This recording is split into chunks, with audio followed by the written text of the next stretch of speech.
Welcome to this introduction to this week's podcast, Listening to America, my interview with Hampton Sides, my second interview with Hampton Sides. You probably know his work. The Wide, Wide Sea is his recent book about Captain James Cook, the third and fatal voyage. Blood and Thunder, an epic of the American West about Kit Carson. On Desperate Ground, the Marines at the reservoir, the extraordinary battle in the Korean War. Hellhound on the Trail, the story of the attempt to find James Earl Ray after he killed Martin Luther King, if he alone killed Martin Luther King, and more. This is really an amazing historian. He's also somebody that I know through my friendship with David Nicandri. And Nicandri, as you know, has written a number of books about Lewis and Clark, but his most recent book was Captain Cook, about Captain Cook and the third voyage. And he and Hampton Sides disagree. I'm hoping to get them both on this program one of these days, but I don't want the debate to be too in the weeds or for that matter, acrimonious. So the big question about the third voyage is, was Captain Cook impaired? Was he mentally ill? Was he physically ill? Had he run out of patience? Was he erratic? Was there something wrong with him that can be pinpointed?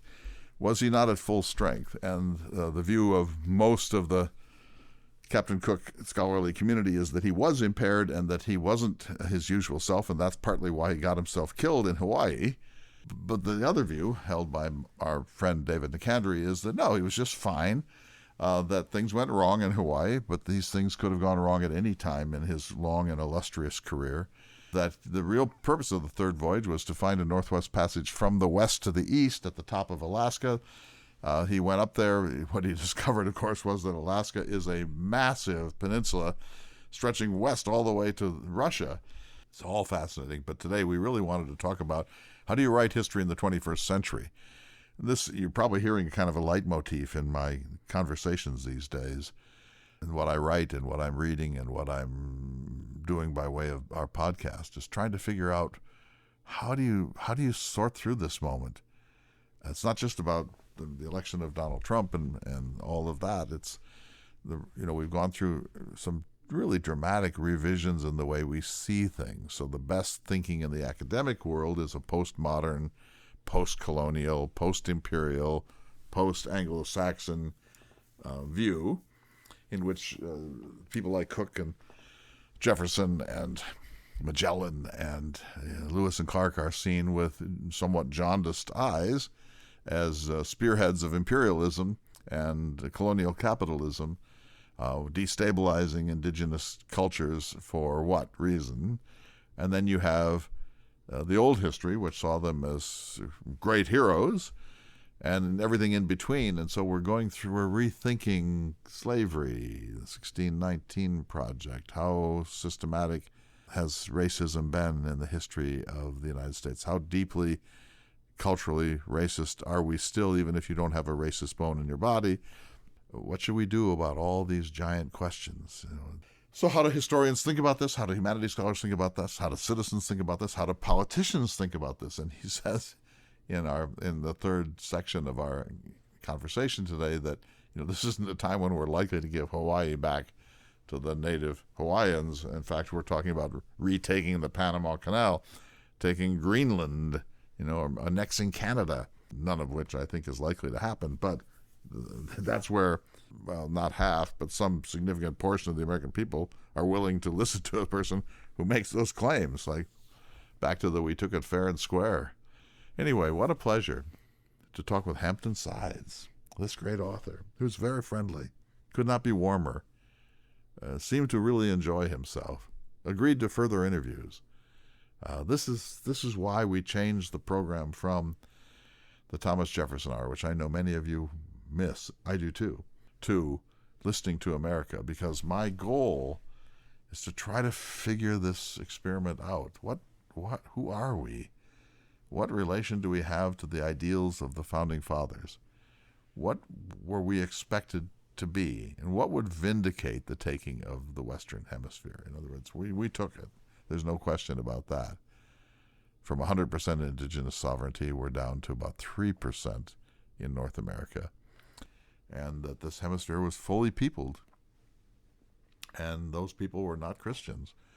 They were not Europeans. They did not have European technologies, but they had their own systems that we now understand were very sophisticated and deserving of our deep respect. So Hampton Sides, I can't wait for more conversations.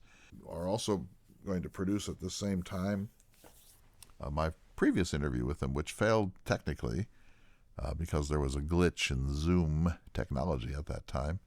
But we have the transcript, and we'll be posting that at the same time as we post the audio of this extraordinary interview. I'm thrilled.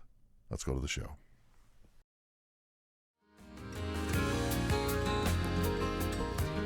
Good day, everyone, and welcome to the special edition of Listening to America. I'm Clay Jenkinson, and sitting across from me, at least virtually, is the author Hampton Sides. So many great books. Most recently, The Wide, Wide Sea, about the third voyage of Captain James Cook. Welcome back to Listening to America, my friend. Good to be with you. How you doing? Very well indeed. And I've been thinking a lot about you lately because we were choosing books for this book club that I'm going to be hosting at Listening to America.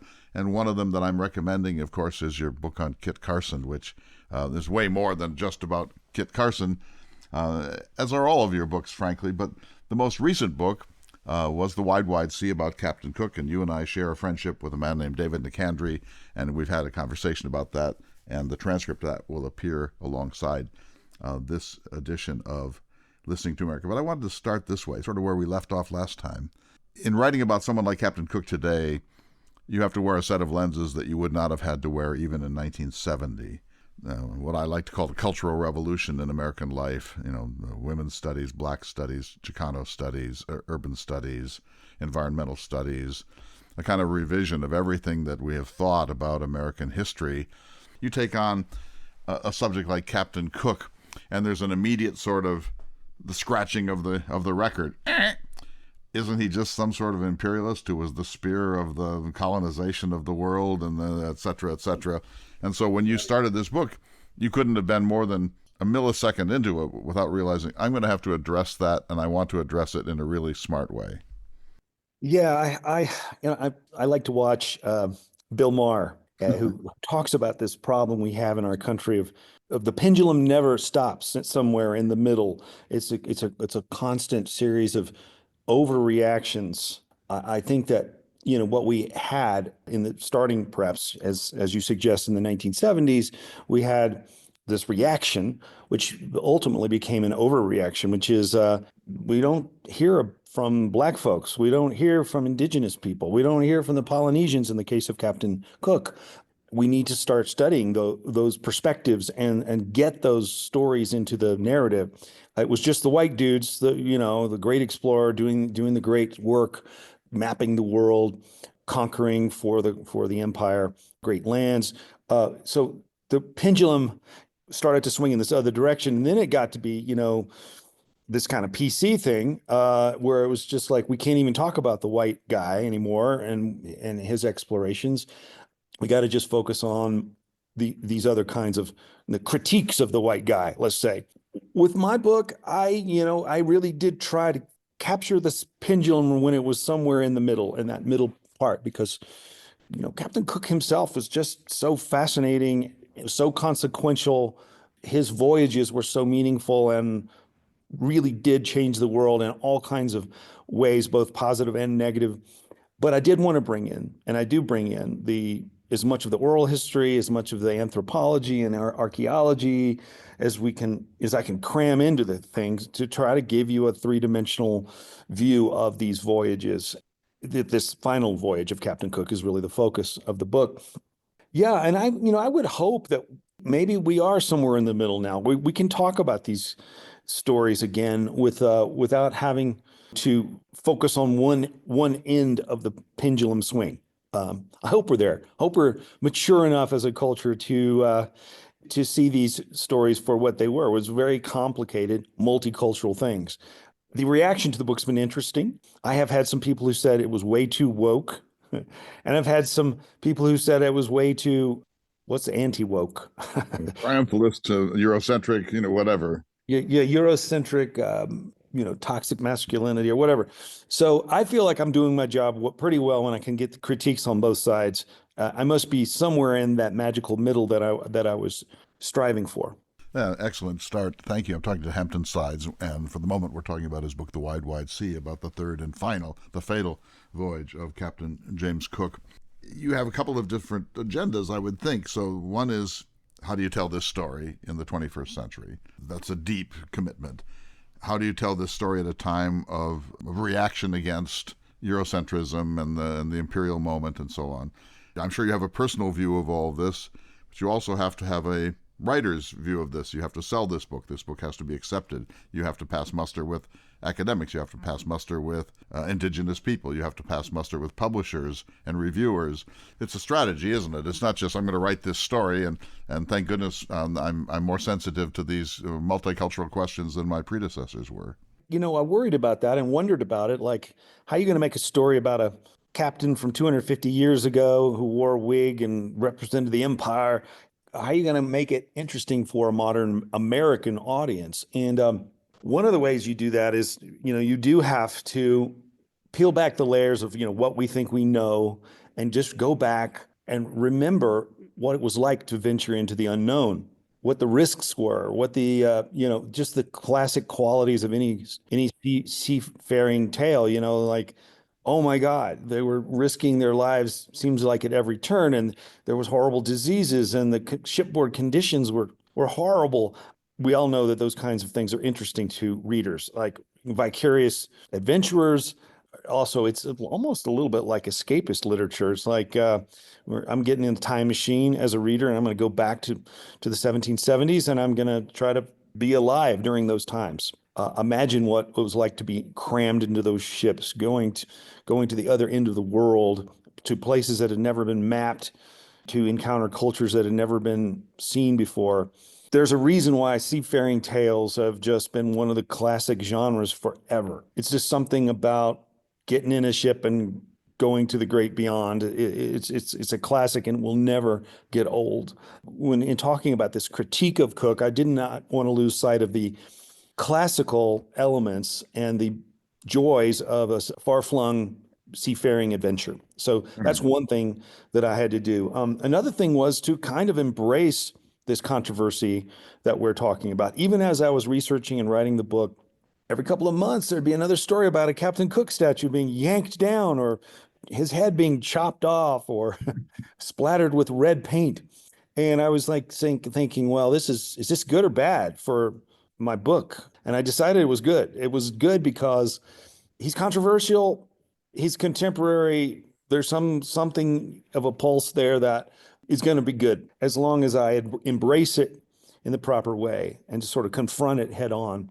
In the last couple of decades, a lot of new anthropology and archaeological work and DNA work, also actual recreation of the migrations of Polynesians. There's been this whole movement to rebuild canoes in the old way and try to see if you can kind of recreate the old Polynesian migration patterns and just see, so I tried to sort of bring in a little of all of that too, because we've learned so much more about how sophisticated the Polynesian navigators were. That was something Captain Cook was fascinated by as well. This great puzzle of how did they populate the entire Pacific Ocean practically?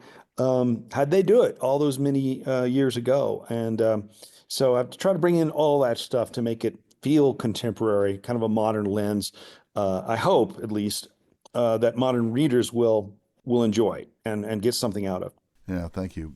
I'm a Lewis and Clark scholar, and it's the same story in a certain sense. So for most of the last 200 years, the story has been told of these white adventurers, Lewis and Clark almost as a single unit, these like best friends and twins, right, taking noble Enlightenment thoughts into the American West and meeting native peoples, and on the whole, having good relations with them. And whenever there was a tension or disagreement, it was the fault of the Indians who didn't understand the purposes of Lewis and Clark and so on.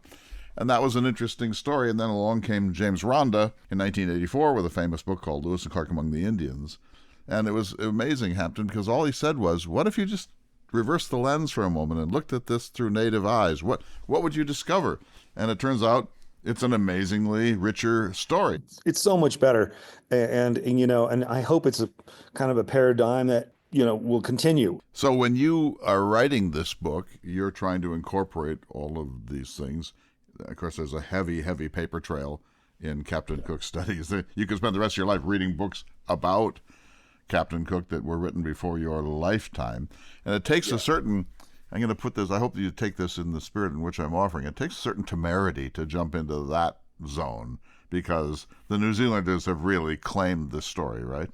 Well, there's one guy in particular, J.C. Beaglehole, who devoted his entire professional life, and I like to just say his name over and over again. Me too. Beaglehole. It's a great name. Beaglehole.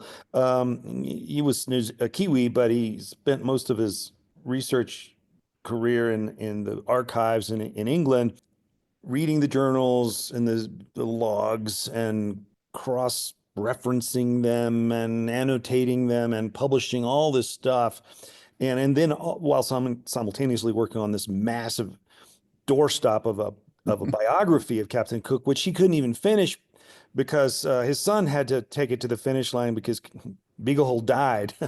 So, that kind of devotion to one subject over an entire lifetime, it did take some temerity on my part to think, here I am going to jump in and make my mark on this subject. I suppose it was temerity, but it was also just a little bit of reframing. Like I decided, okay, I'm not going to do the cradle to grave biography. That's been done by Beaglehole and others. And frankly, cradle to grave biographies are rarely very interesting in narrative terms. There's a kind of a tyranny of comprehensiveness. Like I got to tell you every single thing ever said about this man from the day he was born. And I don't know, it's rarely interesting. Some biographies are wonderful, but what I prefer is, to narrow the aperture and pick one aspect of his career. And in that case, for me, it was, let's look at that third voyage. It's got a beginning, middle, end. It's got an incredible amount of drama. And there's something wrong with him medically or mentally as well. That's kind of a forensic question. This is a different captain from the first two voyages. Do it in a way so that the voyage is the main character, and not the man, because there's so many other interesting characters on board the ship and so many interesting characters that they meet along the way. So that was the way I jumped into this story in a way that felt, it wasn't going to overwhelm me. I just had a ball doing it. It was so much fun. Yeah, we need to take a short break. I'm talking to Hampton Sides about his book, The Wide, Wide Sea. Captain Cook. We'll go on to a few other subjects in the course of this interview, but when we come back, I want to ask you what it was really like to be on those ships in the 1770s. You're listening to a special edition of our program, Listening to America. We'll be back in just a moment.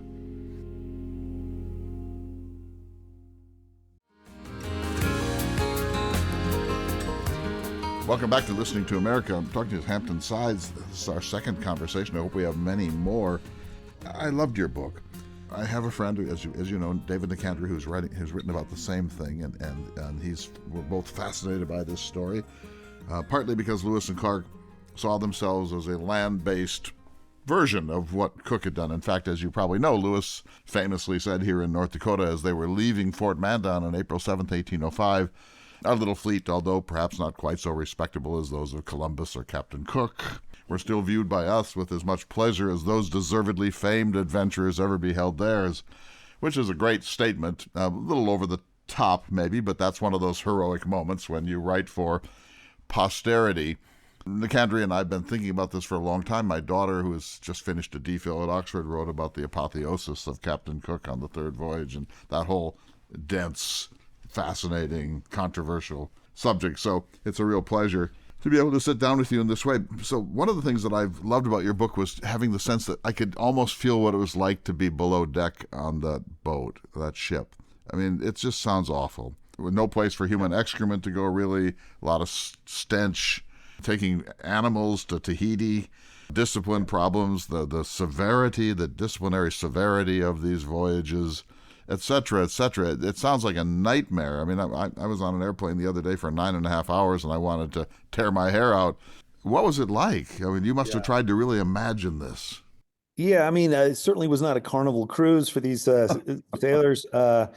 Stinky, smelly, hairy sailors who were eating mostly salt pork and hardtack biscuits and crammed into these holds, swinging in their hammocks, often not knowing where they were going because Captain Cook was quite laconic and didn't necessarily give them the master plan. Why did they do it? Why did these guys sign up for these voyages? Not once, in many cases, not twice, but three times under Cook. I've wondered that many times. I've wondered, like, what was the motivation? Their life on shore must not have been that promising. A lot of them were quite poor, but there's also something addictive about these voyages for these men, even though the conditions were so bad. As soon as they got ashore from one voyage, they pretty quickly sign up for another one. I suppose there was a certain kind of freedom, even though it was in a very confined environment. Where you're heading out into to the ends of the earth. There's also a certain comfort in some of the rituals and rhythms of naval life and naval discipline. A certain camaraderie, of course. These guys formed friendships that lasted for the rest of their lives. And there was also the romance. There was a certain romance to the adventure of it all. Like, you don't know what's going to happen, and you might see places that have never been seen before. You might encounter these beautiful Polynesian women. That was certainly one of the reasons these guys signed up, is because they had heard how lovely Tahiti was, and they wanted and how willing these Tahitian women seemed to be. They wanted to check that out. These were young, 19, 18, 17. Sometimes they were as young as 16. So that was certainly one of the seductions of these voyages.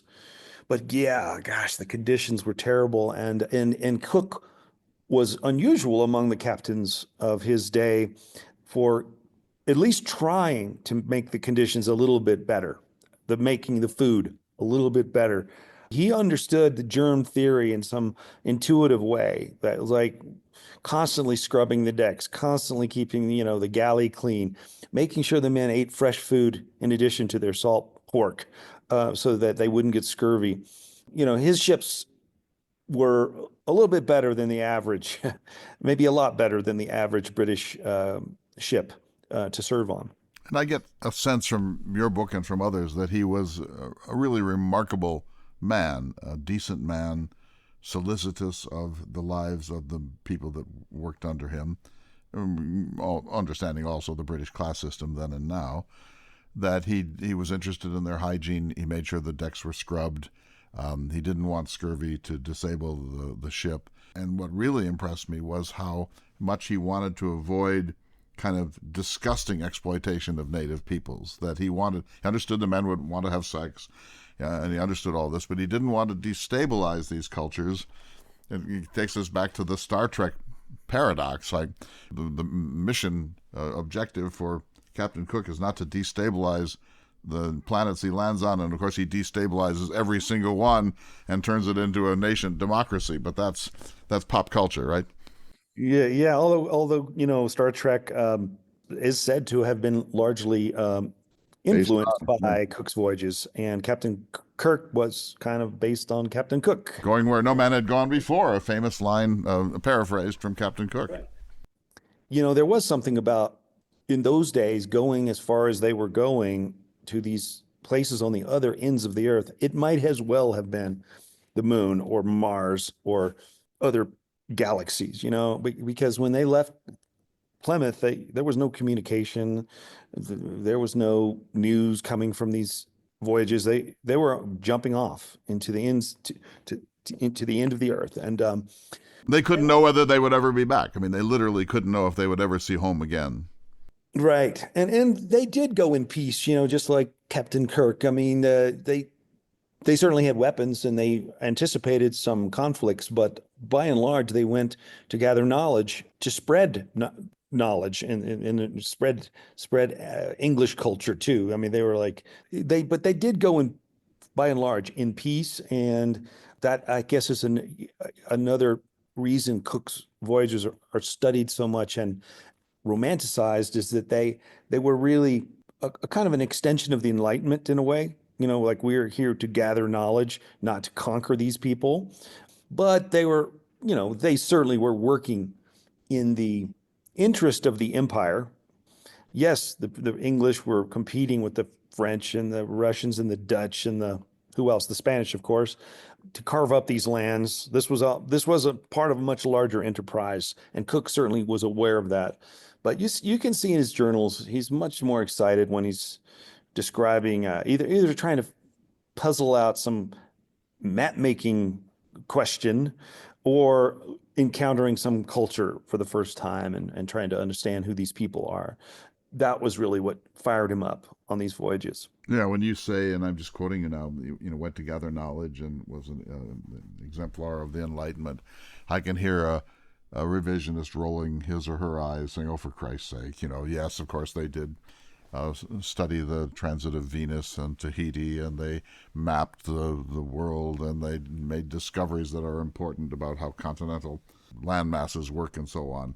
But they were the spear of imperialism. They were leaving sexual diseases where they went. They were cheerfully bringing invasive species to the indigenous world. It's all true too, right? Two things can be true. Exactly. I like to think about this kind of hypothetical scenario where what if the Polynesians, who were much more advanced navigators sometime prior to this period that we're talking about, what if they had ventured far and wide and had landed at Plymouth? How would history be different if they got to England first? Could have happened. It's not really that great of a leap, a hypothetical. And it was a mutual discovery. I mean, for example, the Polynesians discovered metal because of Cook. Boy, did they want it. And boy, do they want it. And they recognized immediately how valuable, how practical and useful it was. That's just one example among hundreds of sort of this mutual discovery thing that we're talking about. Modernity came to, in ways good and bad. The missionaries came soon thereafter and did a lot of terrible things, in my judgment, but they also brought literacy to the islands and created an alphabet. And I'm for literacy. I think it's great. Unapologetically for literacy. Yeah. And they also, the missionaries questioned a lot of, there were certain practices in Polynesia that were, I'm just going to come out and say I'm against cannibalism. I think it's bad. And there are a couple of islands where they were doing that. I'm against human sacrifice. Call me insensitive, but I think it's bad. And the Polynesians in some certain cultures and certain traditions had that. That was one of the things that appalled the missionaries, and they were like trying to stamp that out. On the other hand, they're, also were stamping out the hula dance and stamping out the everything to do with the Polynesian religion and trying to rewire these societies in a way that I think was quite wrong and maybe even evil. So I don't know, mixed bag when modernity comes to town. Yeah, you talked about the lust for metal, for iron, and we've all heard about pulling nails up from the decks of the ships and so on, and how Cook had to make sure that they didn't destabilize their craft to get them home. But that does raise a window on sex too, doesn't it? Because sexual exchange was much more complicated than it used to be thought. That it wasn't just that these were frat boys who now were going to have sexual relations with compliant native women. These native women had a strategy. These cultures had a strategy for embedding themselves into the world of the people visiting, of wanting to get to know what their purposes were, to want to get things, to negotiate for things, maybe to pilfer them, maybe to trade for them, maybe to trade sex for them. But sex means different things to different people, and this has been a consistent problem in Lewis and Clark studies, where it's just sort of a kind of almost a toxic masculine view. Well, look at this. They met these Indian women, and they were all willing. Well, they were willing for lots of reasons, right? Right. And one of the things that was going on is there was an exchange, and it almost came down to this, like you could have sex with a Polynesian woman for the price of a nail. Right. And they got that nail. And but it was also more than that. I think they were trying to, as you say, figure out who these white people were, how different were they from us, what did they have, what were their powers, what were their limitations. They just didn't know, and it took a number of visits before they began to really figure out, oh, okay, they're just They're just humans. They're mortals. There's lots of questions about whether, say, the Hawaiians thought, at least initially, they might be gods or some supernatural kind of beings. But I think pretty quickly that notion was dispelled. They Yes. found out, no, they're human. They die. They stink. They smell. And they, began to overstay their welcome. And, certainly all of those things bit by bit lead inexorably to Cook's demise, very violent demise. We've talked about that before. It's such a fascinating subject. What I'm surprised by is that he wasn't killed earlier in his many voyages, because there were so many moments where they land, they're natives there, they're outnumbered by far. So you think how Cook's luck ran out on the third voyage, but he'd had extraordinary success up till that moment. Success, or perhaps it was just luck. I mean, and we have since learned in a couple of places where they were planning, there was conspiracies to kill him and seize his vessels. And they, but for this reason or that reason, the plot unraveled. But, people were shocked that Cook died on the Big Island of Hawaii. But I think it was even more shocking that he hadn't already somehow met his end, because, he would often he would come ashore by himself or unarmed with a few officers. I come in peace, be surrounded by indigenous native people of that island. And they didn't know who he was. They didn't know what his intentions were. So it's just extraordinary that, he didn't have his head cut off at some point much earlier in his career. Now, let's get on and off the table the whole problem of the third voyage, because we've talked about it before, and we could spend hours talking about it. So the usual view these days is that he had run out of steam, that he was tired, impatient, less resilient, maybe his health was impaired, but that he wasn't Cook. He wasn't the Cook that we think of in the first voyage on the third voyage, and because of that, he made some mistakes, misjudging situations, maybe overreacting to things that he could easily have finessed. I take it you believe that he was not at full strength on the third voyage. Yeah, well, the even more radical interpretation that's been made by others is that he, kind of a Conradian notion that he went upriver and that he descended into this kind of diabolical madness that, and I don't buy that theory either. I think a couple of things are going on. I think there was something wrong with them, and people have said it was a parasite or something was depriving him of essential minerals and vitamins that was causing some sort of brain damage. He certainly was a lot angrier and a lot more solitary too. He would be alone in his cabin for long stretches of time, not collaborating, not explaining what they're doing. Like he was an older man, and I think that the gulf between his age and station and celebrity at this point and most of the other sailors was a huge gulf, and sort of lonely at the top managerial thing, like I'm alone now making the decisions, whereas like on the first voyage it was a little more collaborative, working with people like Joseph Banks. The other part of it, though, is this impatience. He understood that his real mission wasn't going to even begin until he got all the way to Alaska and started mapping and trying to find that Northwest Passage over Canada. And so he was really impatient to get through the Southern Pacific, get away from Polynesia. So he was really restless and really impatient and very abrupt with everyone he met. And that's partly because he was kind of looking at the clock. He was like looking at the calendar. I got to get thousands of miles that way. What am I doing down here? Messing around with the Polynesians once again. So that's a part of it that is not to be underestimated. He's very strategic in his thinking and understanding of what you can do in a season. So he was a man in a hurry. Man in a mission, and his mission didn't really begin until after Tahiti. That's one of the things I learned in your book. He's returning oh my to Tahiti with all this menagerie of animals and so on. And then and only then he sort of opens the letter and it says, oh, now you're going on all the way to the top. Imagine having to cross the world month after month after month in these difficult conditions to drop somebody off And now you got to go to the top of the world. And of course, he bumps up against the massive peninsula of Alaska, and it undoes him in a sense. Yeah, and you mentioned our friend David Nicandri. He did a great job of kind of arguing that when he got to Alaska, we see the old Cook again. We see the great field hydrographer. We see tenacity and persistence. And in one season, he maps the entire, at least in a general way, the contours of Alaska. In the meantime, destroying all the cartoonish maps that had been produced prior to that by the Russians. So, I do think you see Cook at his best when he finally gets on mission, which is map Alaska. It's also a part of his career that's not very well known. I mean, everyone else seems to think he was only in the South Pacific when, he did all this amazing work in the Arctic.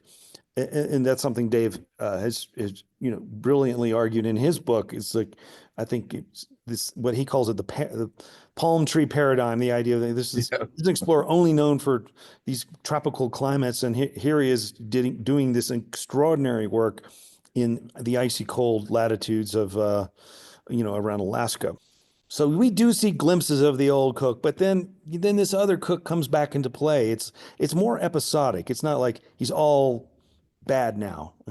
It's like these temper tantrums that he has, these moments where he just shows rash judgment, and it's not consistent. It's like it comes in episodes and surges of, and that's what we see when he gets back to Hawaii. He loses it.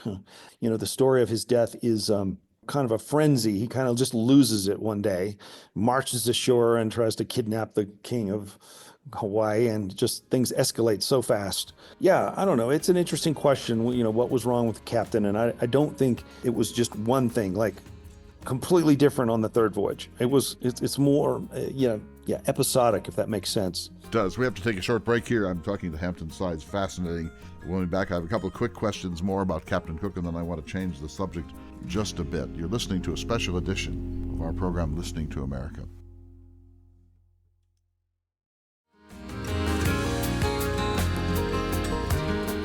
Welcome back to Listening to America. I have the great privilege, honor, and pleasure of talking to Hampton Sides of Santa Fe, author of many books. I've read them all. A couple of quick questions. First of all, I missed Joseph Banks on the third voyage because of my friendship with Nicandri. I read your book, and I read Nicandri's book, which is Captain Cook Rediscovered Voyaging in the Icy Latitudes. I read Blue Latitudes again. I read a couple of biographies. Yeah, well, great book. Fascinating book. I read a couple of biographies of Joseph Banks, and I came away with diminished respect for Banks. Of course, we're all taught that he's sort of the Jefferson of England, and that they're both Enlightenment exemplars and enablers of other people's discoveries and so on. He came off to me as kind of a cad in some ways. He jilted that poor woman that waited for him and had unspeakably misbehaving in that way. His sexual obsession with native women even upset Captain Cook at times. His jealousy about other people's intellectual property. I used to think so much more highly of him, and it wasn't just your book, of course, because your book's not really about that, but I've lost respect for him. What's your view of him? Yeah, he comes up, in the beginning of the book because he takes on this character Mai and sort of chaperones him around London, and as kind of a human pet, and the noble savage. And I mean, from a writer's point of view, Banks is an amazing character, right? I mean, he has an opinion on everything. He is brilliant certainly as a botanist and as a scientist. He's also just involved in all the debates and all the sort of intellectual ferment of the time. As president, he becomes the president of the Royal Society. He's a very, very important and very influential figure. But yeah, I mean, on a personal level, he seems like kind of a douchebag. Thought cad was too strong. Yeah. And he's always arguing with, about these arcane questions and arcane rules of these sort of intellectual fraternities that he's involved in. I could tell that I probably wouldn't have liked him as a person, but as a character on the page, for a writer like me, he's amazing. And I think Cook decided that on this third voyage, he didn't want to have any more of these gentlemen intellectuals on board his ship. They just cause too much drama and too much trouble. They're interesting. The plot always thickens when they're around, but he had this other guy, Forster, on his second voyage, and it's just too many problems that crop up. So I kind of wish that there had been a Banks on board, just from a narrative point of view. But I understand why Cook decided, nah, no more of these guys. Let's get on with the voyage. Well, Banks' demands for the second voyage were so great of the refitting of the ship and all the space he needed and so on that he sort of his ego got in the way of his capacity to really be useful after the first voyage.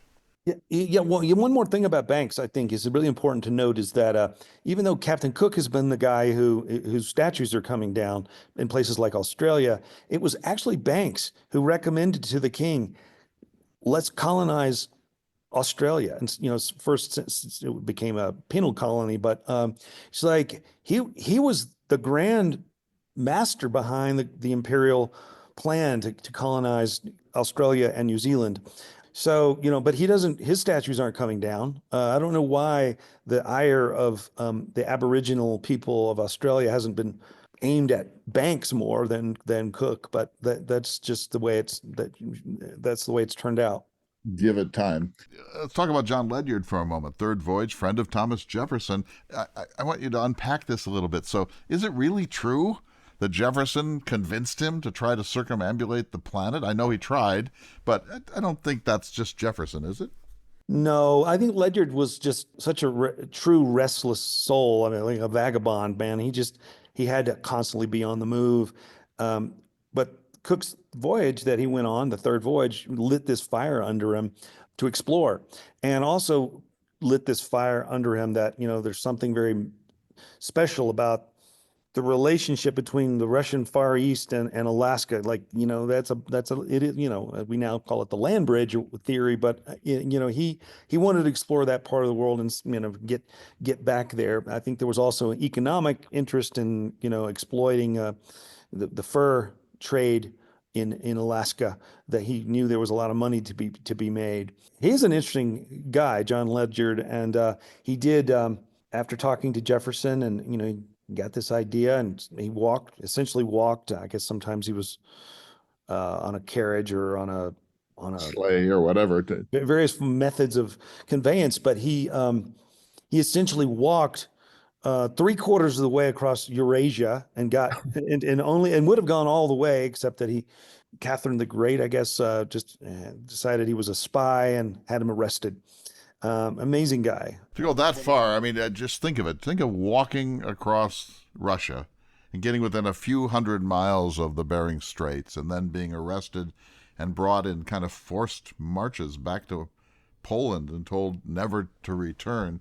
That alone is an incredible story. And then he goes to Cairo, ostensibly to look for the source of the Nile. Too bad he died. I mean, he has his one book, but Yeah. he's one of the most amazing and eccentric characters in our history. I agree. I'd like to know more about him, actually. I guess he, predates Lewis and Clark, and did some extraordinary things along the way.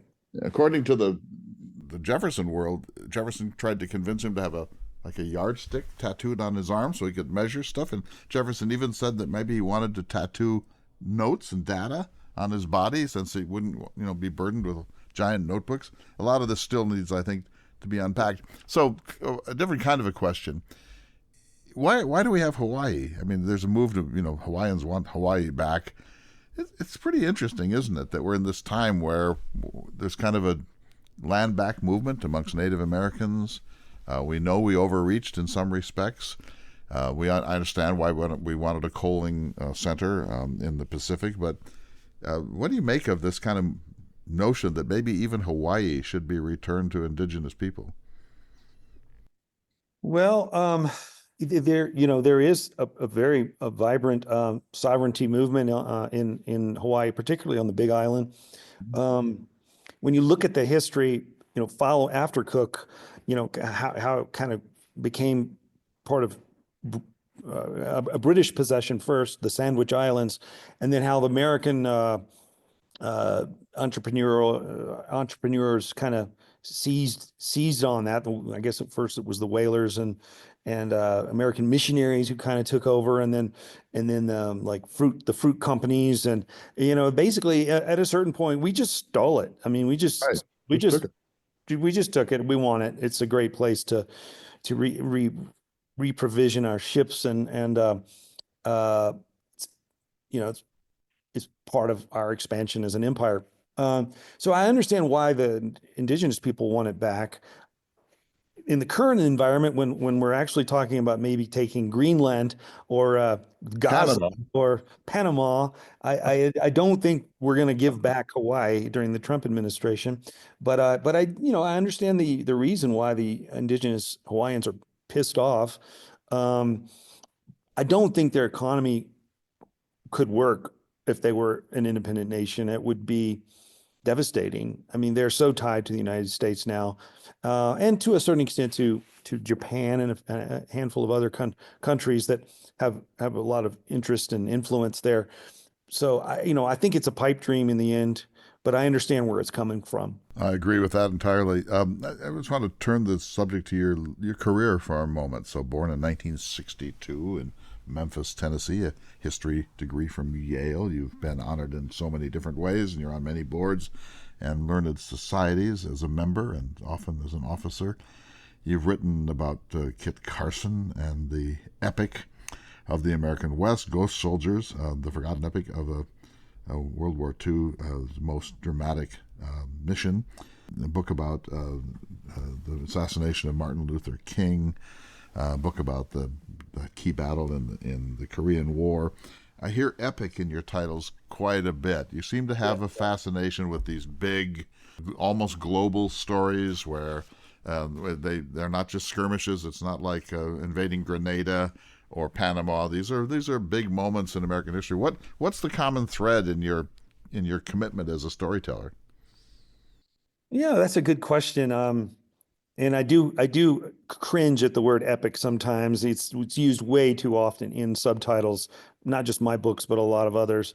Um, but I suppose a lot of the stories that I have tried to tackle are indeed epic, whatever that really means. Something about the scale, something about the risks and the stakes that are at play. Thanks. What are the common threads? I think one of the things I didn't start out premeditatedly looking for this kind of story, but it now looking backward, I can see this through line, which is I guess I'm really interested in what traits are men able to summon in extreme situations, in extreme environments, whether in war or expeditions of exploration, in survival situations.